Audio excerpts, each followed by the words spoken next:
Dear students, in this session, we will discuss about the nutritional requirements of plant tissue culture. This will help us to understand the vital constituents that help in tissue culture growth and the best methods to cultivate them in the healthiest medium. I am sure all of you have come across the terms nutrition, vitamins, minerals, proteins, and so on and so forth in the context of human welfare. Parents always ensure that their children acquire the right nutritional diet for healthy growth and brain development. We hear all the advertisements on the television explaining about the health drinks and their influence in the growth of children, both physically and mentally. There is, of course, tough competition in the market for such products. People are becoming more and more health conscious nowadays, and they still ensure that their children get the best in all that they intake. Well, that being said, it is also to be noted that fruits and vegetables play a vital role in the nutritional diet for children and adults. It is important to ensure that we include fruits and vegetables in our daily diet. But then, are we sure that the fruits and vegetables that we intake have the necessary nutrients that we assume exist in them? Before answering that question, let us ponder on this question first. Do the plants that produce nutritious food really get enough and proper nutrition for its own healthy growth? Well, to answer this, we need to learn about the nutritional requirement of the plant. So, let us discuss in detail the nutritional requirements of plant tissue culture in this lesson. Plants use inorganic minerals for nutrition, whether grown in the field or in a container. Complex interactions involving withering of rock minerals, decaying organic matter, animals, and microbes take place to form inorganic minerals in soil. Roots absorb mineral nutrients as ions in soil water. Intensive agriculture practices are being followed in order to meet the imbalance between the increased demand and the supply for food due to the exploding population growth. The available limited land for cultivation also being exploited season after season without giving a rest between two consecutive crops to regain its fertility. This resulted in the depletion of nutrients in the soil for healthy plant growth. Hence, farmers and gardeners are applying fertilizers to rectify the deficiencies of mineral elements in the soil. These mineral nutrients required by the plants are divided into two groups. The macronutrients such as nitrogen, phosphorus, potassium, calcium, magnesium, and sulfur, and which are required by plants in large amounts, hence named as macronutrients. And micronutrients such as boron, copper, chlorine, iron, manganese, molybdenum, and zinc, which are required by plants in small amounts, hence named as micronutrients. Let us now discuss about the properties of macronutrients one by one. Let us take first nitrogen. Nitrogen is a major component of proteins, hormones, chlorophyll, vitamins, and enzymes essential for plant life. Nitrogen metabolism is a major factor in stem and leaf growth. Put together, it involved in the vegetative growth. Hence, nitrogen helps plants with rapid growth, increasing seed and fruit production, and enhancing the quality of leaf and forage crops. Nitrogen is usually derived from fertilizer and from the air. Too much nitrogen can delay flowering and fruiting. Deficiency most often results in stunted growth, slow growth, and chlorosis in intervenial pot, and finally the yield. The next macronutrient is phosphorus. Phosphorus is necessary for seed germination, photosynthesis, protein formation. It is essential for flower and fruit formation. Phosphorus helps in the formation of oils, sugars, and starch. It also helps in proper plant maturation, encouraging blooming, and helps to withstand stress. Deficiency symptoms are purple stems and leaves. Maturity and growth are retarded. Yield of fruit and flowers are poor. Premature drop of fruits and flowers may often occur.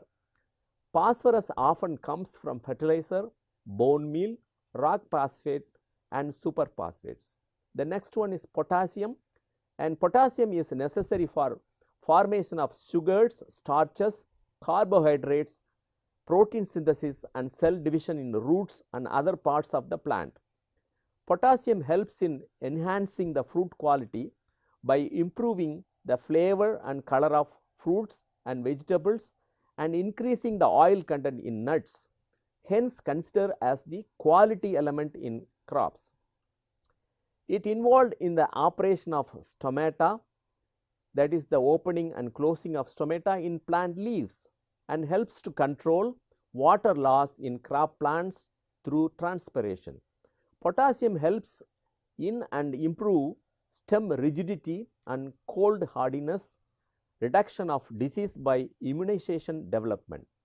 Deficiencies result in low yield, mottled, spotted or curled leaves, scorched or burned look to leaves. Potassium is supplied to plants by soil minerals, organic materials, and fertilizer. Calcium is a structural component of cell wall and is necessary for cell growth and division. Supply of calcium is involved in aroma development in the final product. It has more shares in lipid synthesis in oil seeds. Some plants must have calcium to take up nitrogen and other minerals. Deficiency causes stunting of new growth in stems, flowers and roots, and black spots on leaves and fruits. Calcium comes from dolomitic lime, gypsum, and superphosphate. The next one is magnesium. Magnesium is a critical structural component of the chlorophyll molecule. It is associating with sulfur for photosynthesis. It is necessary for functioning of plant enzymes to produce carbohydrates, sugars, and fats. Deficient plants appear chlorotic, show yellowing between veins of older leaves. Leaves may droop. It can be applied as a foliar spray to correct deficiencies. Sources of magnesium for plants are soil minerals, organic material, fertilizers, and dolomitic limestone. The next one is sulfur. It is crucial for production of protein since it is a structural component of amino acids. It stimulates activity and development of enzymes and vitamins. Sulfur helps in chlorophyll development. Its association with calcium and phosphorus helps in lipid synthesis and lipid quality management in oil seeds. Sulfur deprived plant may decrease oil keeping quality. Reduction of sulfur will lead to FFA variation, which is an undesirable oil quality. Sulfur plays a major role in aroma and alkaloid development in spices and herbal plants. It may be supplied to the soil from rainwater. It is also added in some fertilizers as an impurity, especially the lower grade fertilizers. The use of gypsum also increases soil sulfur levels. Deficiencies show as light green leaves. Coming to the micronutrients, micronutrients are elements that are essential for plant growth. They are required only in very small or micro quantities. These elements are sometimes also called minor elements or trace elements. But the term micronutrient is widely used and recommended by the American Society of Agronomy and the Soil Science Society of America. Some of the micronutrients are boron, copper, iron, chloride, manganese, molybdenum and zinc. Let us see in detail the role of these micronutrients. To start with boron. Sustainable supply of boron and calcium will have good cells density of fruit skin. It increases keeping quality of fruit based vegetables. It is essential for seed and fruit development. Boron has major share for shell development and kernel development of coconut and groundnut. Sources of boron are organic matter and borax. Coming to copper, copper is important for reproductive growth. It helps in root metabolism and in the utilization of proteins. Copper makes good protection of pericarp of the seeds. Application of copper gives resistance power from fruit canker in the case of lime. Chloride supports plant immunity against fungal disease. Proper uptake of chloride involved for flowering index in all seeds. It plays major role on physiological activities for hormone production. It can be applied through marine gypsum. Coming to iron, iron is essential for creation of chlorophyll. Iron is essential requirement for foliage production. Iron has responsibility for pigment production in fruit and natural dye crops. Sources of iron are the soil, iron sulfate and iron chelate.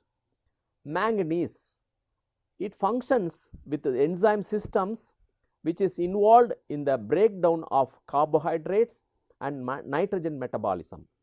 Molybdenum helps in the use of nitrogen. It gives the shapes of leaves. It has major share of productivity development in cashew nuts. Zinc is important for the transformation of carbohydrates. It normalizes intake of sugars.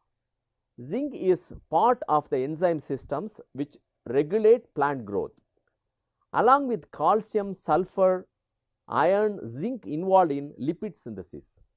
Apart from these macronutrients and micronutrients, non-mineral nutrients are also essential for plant growth. The non-mineral nutrients are hydrogen, oxygen and carbon. During photosynthesis, plants use energy from the sun to convert carbon dioxide and water into starch and sugars. These starch and sugars are the plant's food.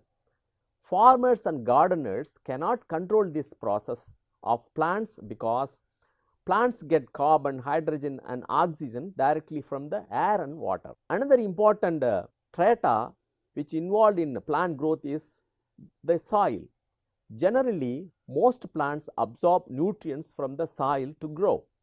This greatly depends upon the nature of the soil, its location, some combination of sand, silt, clay and organic matter. The texture of a soil and its acidity, that is a pH, regulate the extent to which nutrients are available to plants. Soil texture is the amount of sand, silt, clay and organic matter in the soil. Soil texture predominantly controls the way in which nutrients and water are retained in the soil. Clays and organic soils hold nutrients and water much better than sandy soils. When water drains from sandy soils, it often carries nutrients along with it. This condition is called leaching. When nutrients leach into the soil, they are not available for plants to eat. So far, we discussed about the plant nutrition as a whole. Let us now see the components of the nutrient medium which is being used for tissue culture program. The basic nutrient requirements of cultured plant cells are very similar to those of whole plants. The composition of the culture medium is primarily depend on two parameters: the particular species of the plant and the type of material used for culture, that is the cells or tissues, organs or protoplasm. Thus, the composition of a medium is formulated considering the specific requirement of a given culture system.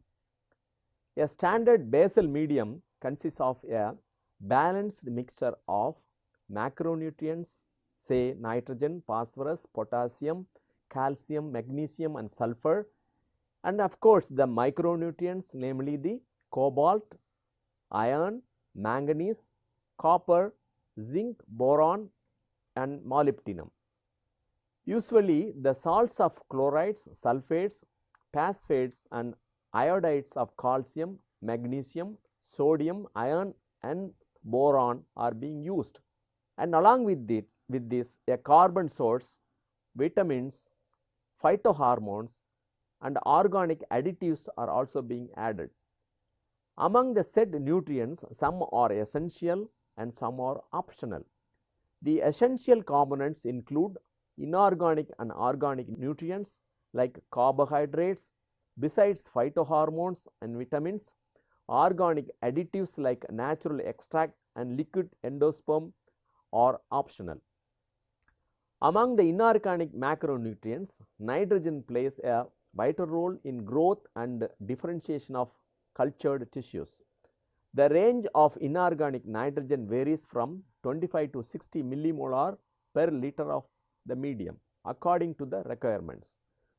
Nitrogen is supplied in the form of ammoniacal nitrogen along with nitrate nitrogen.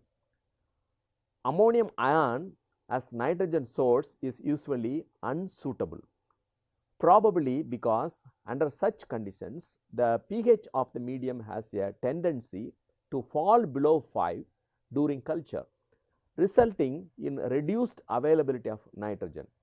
Cells can be grown with ammoniacal nitrogen as a sole nitrogen source when the medium is provided with organic acids such as malate, succinate, citrate or fumarate, and the concentration of ammonia is not exceeding 8 millimolar. Generally, nitrate nitrogen can be used as a sole nitrogen source, but often there is a beneficial effect if the media contains ammoniacal nitrogen too. Phosphorus is usually supplied in the form of phosphates.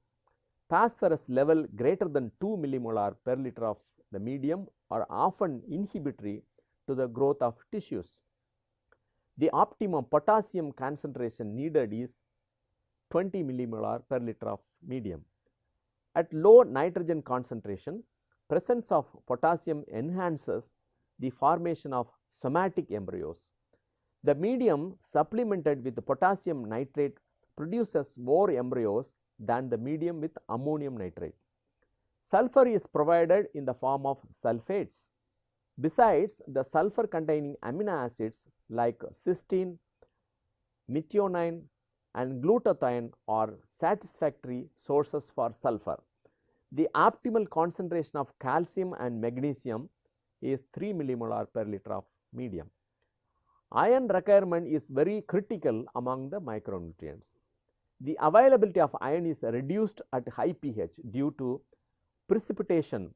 Hence, to avoid this, iron is supplied as chelated EDTA complex.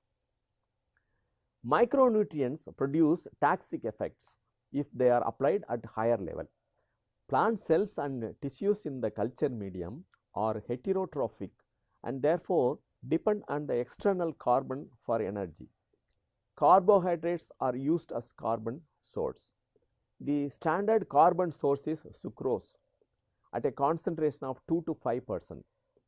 Sucrose is the best source because it gets dehydrolyzed into usable sugars, glucose and fructose during the sterilization or autoclaving of the medium. The plant cells in culture are able to produce vitamins just like natural plants, but in small quantities.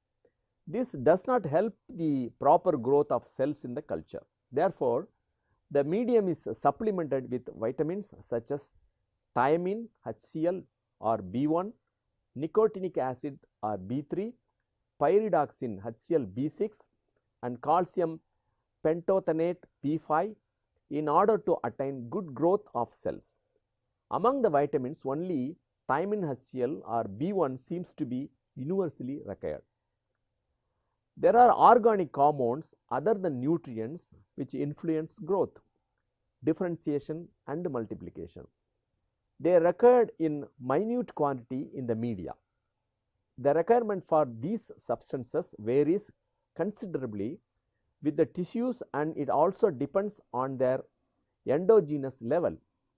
There are many commercially available synthetic substances that mimics the PGR, that is plant growth regulators, specific to certain species. Testing of various types, concentrations and mixtures of growth substances during the development of a tissue culture protocol for a new species is essential before using a new PGR in plant tissue culture. There are different groups of plant growth regulators or PGRs commonly used in media. In plants, they are auxins, cytokinins, gibberellins, abscissins, ethylene. However, some other substances like polyamines, jasmonates, salicylic acid and brasinosteroid are being studied that may eventually be classified also as hormones. In nature, the hormones of this group are involved with elongation of stem, internodes, apical dominance and rooting. In tissue culture, axins have been used for cell division and root differentiation. The commonly used auxins in tissue culture are indole 3 acetic acid, shortly called as IAA, indole 3 butyric acid called as IBA, naphthalene acetic acid called NAA, 2,4-dichlorophenoxy acetic acid commonly called as 2,4-D and 2,4,5-trichlorophenolic acetic acid called as 2,4,5-T and picloram. Cytokinins are essential for cell division, cell and or shoot differentiation, lateral bud breaks, etc.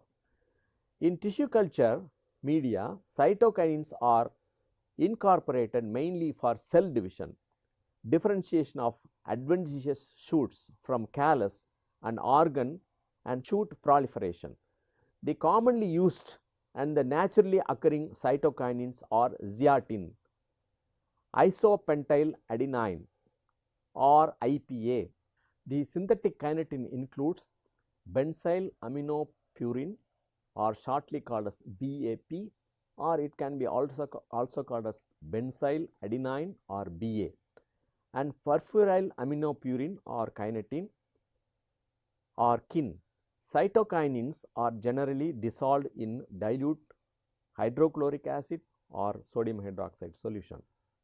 Let us see the auxin cytokinin interaction in a short while. High auxin and low cytokinin ratio initialize root formation, embryogenesis and callus formation. At the same time, low auxin and high cytokinin ratio induce formation of adventive or axillary shoots. The auxin cytokinin ratio is also essential for chloroplast formation.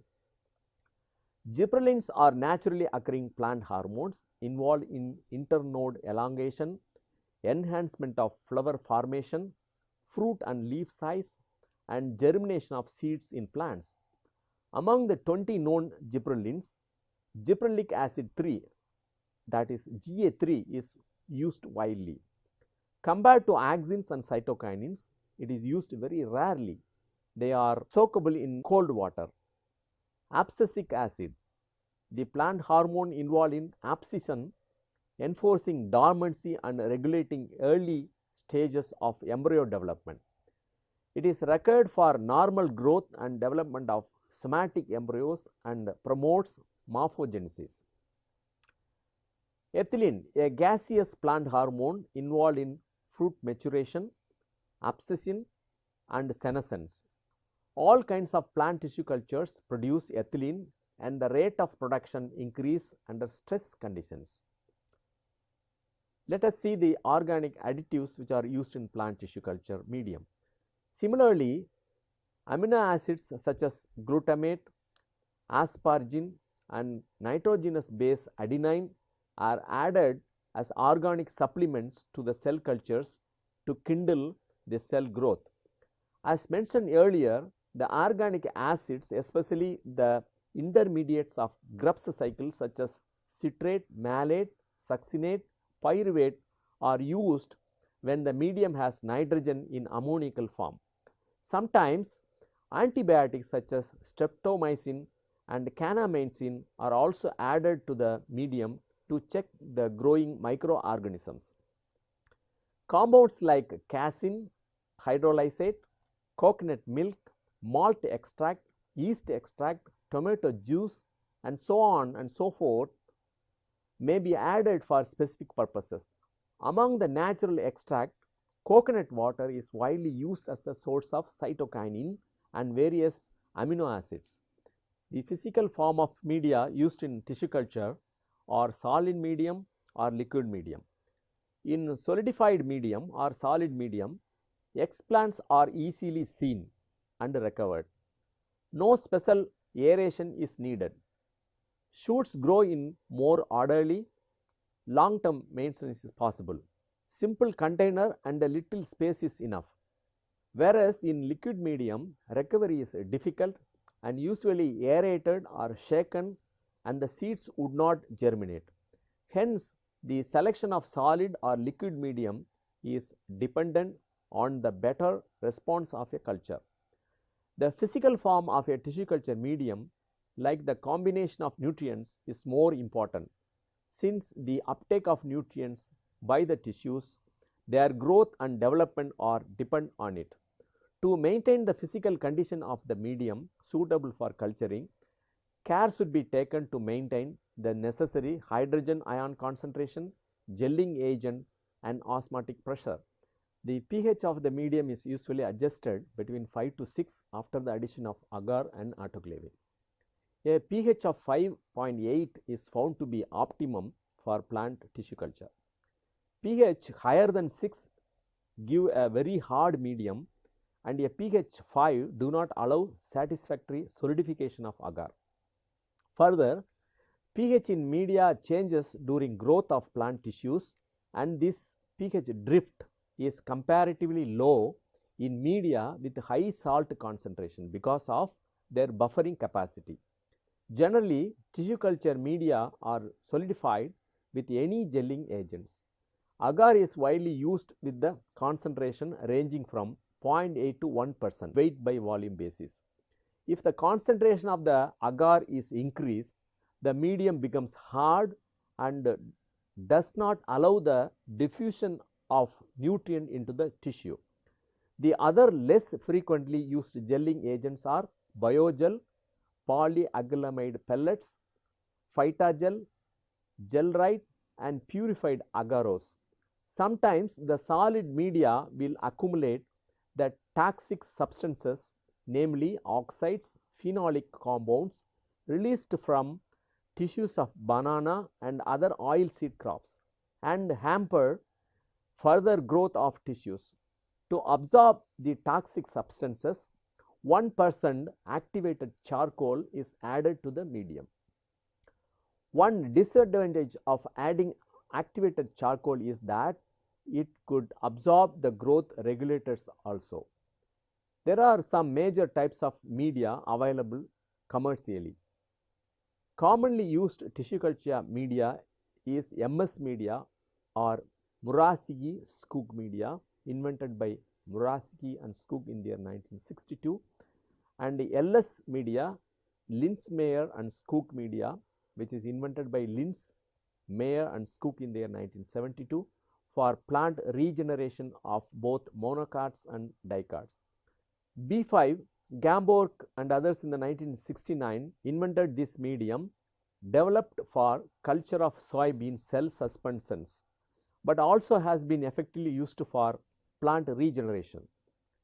B5 and its various derivatives have been valuable for cell and protoplast cultures. SH medium, Skink and Heiderbrand, invented in the year 1972, introduced this media for culture of monocots and dicots, widely used especially for legumes. WPM, this is post-MS media. WPM is increasingly used for propagation of ornamental shrubs and trees in commercial laboratories. N6 was developed for cereal anther culture and used in the success in other cereal anther culture programs.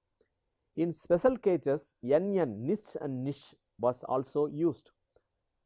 Other factors influencing plant tissue culture are the genotype of the plant and the explant, and of course the culture, the environment, which includes temperature, relative humidity and light. To conclude, in this session we discussed about the nutritional requirement and the nutritional requirement for plant tissue culture. Plants require nutrition for normal growth. Nutrition must be in the form of usable by the plants and in concentration that allow ideal plant growth. Also, the concentrations of the various soluble soil nutrients must be properly balanced. To conclude, we can say that nutrients are essential for plant growth and are required in large quantities. By now, we know the types of nutrients that are required in large and smaller quantities. By going through this topic, we got to know that just like human beings, plants also need a proper diet chart with a tick against all essential nutrients for its healthy growth and development.